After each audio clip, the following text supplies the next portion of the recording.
Hiya, in this video I'm going to be doing some small minor cosmetic changes to the MX5 NB.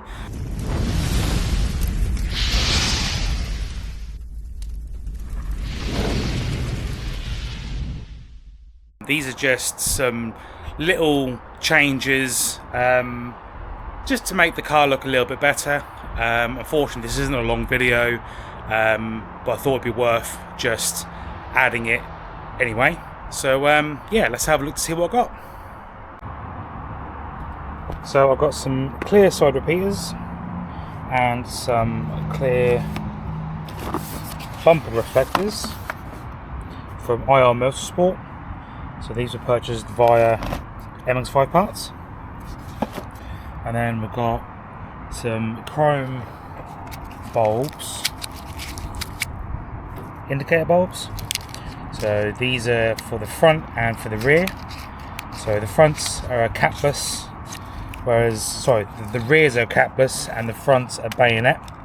So just to get away from the orangeness of the rear lights and the front lights. So yeah, just to make it a little bit cleaner. So these are just a few little simple mods to help change the overall look of the car. So these are very simple, so this will be a very short video, but we'll go through it. So let's start off with the rear indicator lights. So there's a screw just at the very top.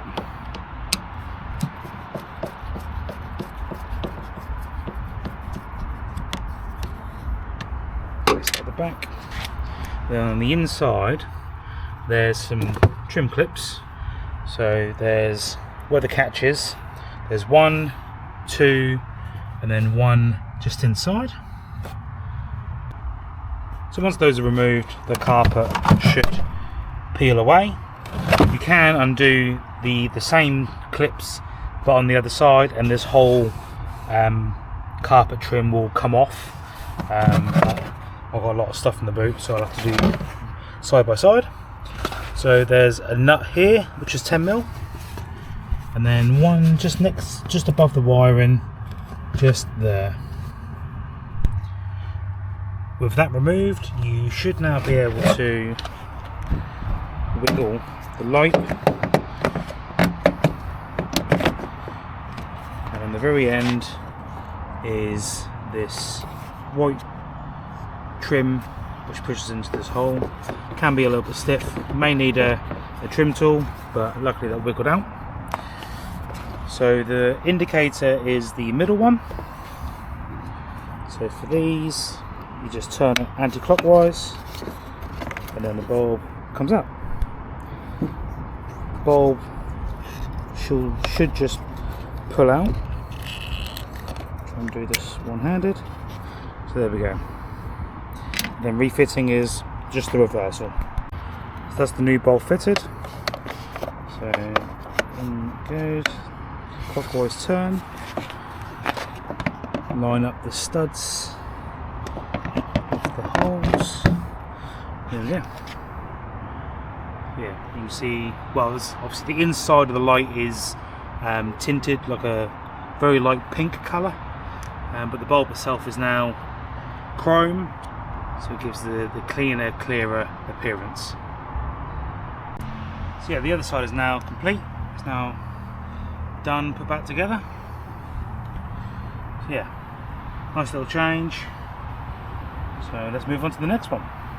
So the fronts will get the same treatment, just to get rid of the orangeness, whereas the rest of the light is nice and clear. So to do this, access is a little bit limited, but you can get your hand in, twist it anti-clockwise, pulls out. Then these are a bayonet, so just push the bulb in, then twist it, the bulb comes out. So that's the new bulb installed. Now just need to feed that underneath, line up the locating lugs on the bulb holder, which may take a minute or so, twist it, and there we go. Much better. So repeat the process for the other side, and that's that little job done. So next up is to remove the original reflectors. Originally, when I first got the car, I thought these were painted, but upon closer inspection they've been vinyl wrapped.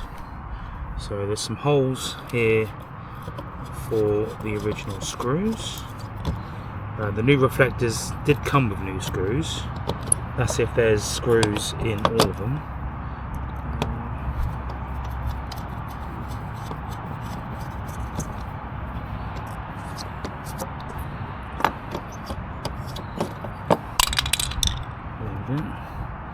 Make sure these clips are present.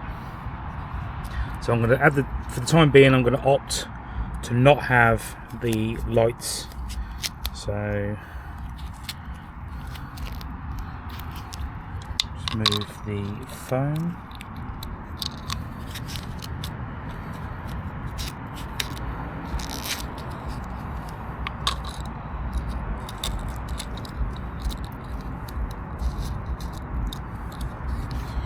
Oh, so there is a sticky. You need to peel off the yellow backing, and the foam will stick to the reflector. So I'll just do that off camera. So if you decide not to run the bulb holders and the orange lights, there is a rubber bung that pushes in just to stop water getting in. So these are tapered, so I think it will go one way or another. Oh, okay.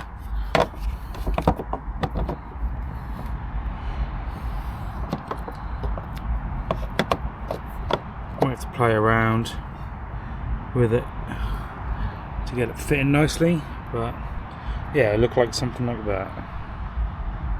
So looking at the original one, where there's some writing on the back of the reflector, turn it to the side, and the thicker part of the taper is at the very top. So just to save you trying to figure it out. So yeah, taper at the top, you should be good to go. So that's the first one now screwed in. It does look much better, in my opinion, than the black. So I'll now go ahead and do the other three and show you what the fronts look like. So I'm just putting the gaskets on the other reflectors, and the one on the left is a rear, as we then compared with the one I then took off, and the one on the right is a front one. So the front one has a much deeper top than the rears, which I didn't know about. So yeah, make sure you fit the right ones to the right side of the car or end of the car.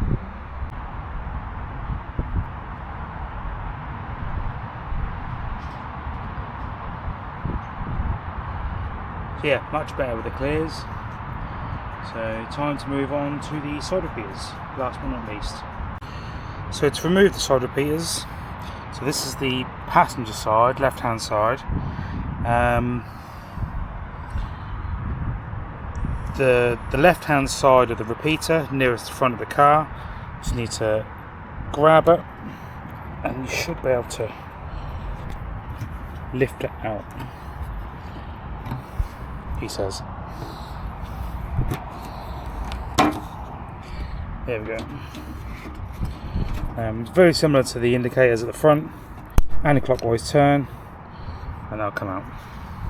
Unfortunately, these were the ones that I forgot to order, some chrome orange 501s, so I'm having to use the orange one supplied with the kit. So just need to line up the locating tabs.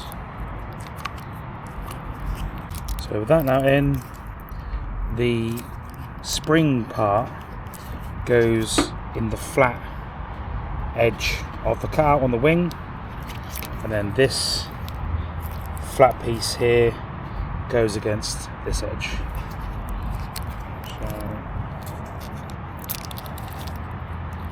So peel back the protective film a little bit. I'll be removing these again to change the bulb, so I'll clean up this area next time.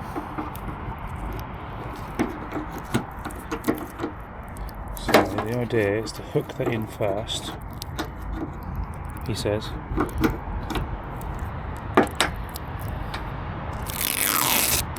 So satisfying. And there we have it. Clear side repeaters. Repeat on the other side, and job's a good one.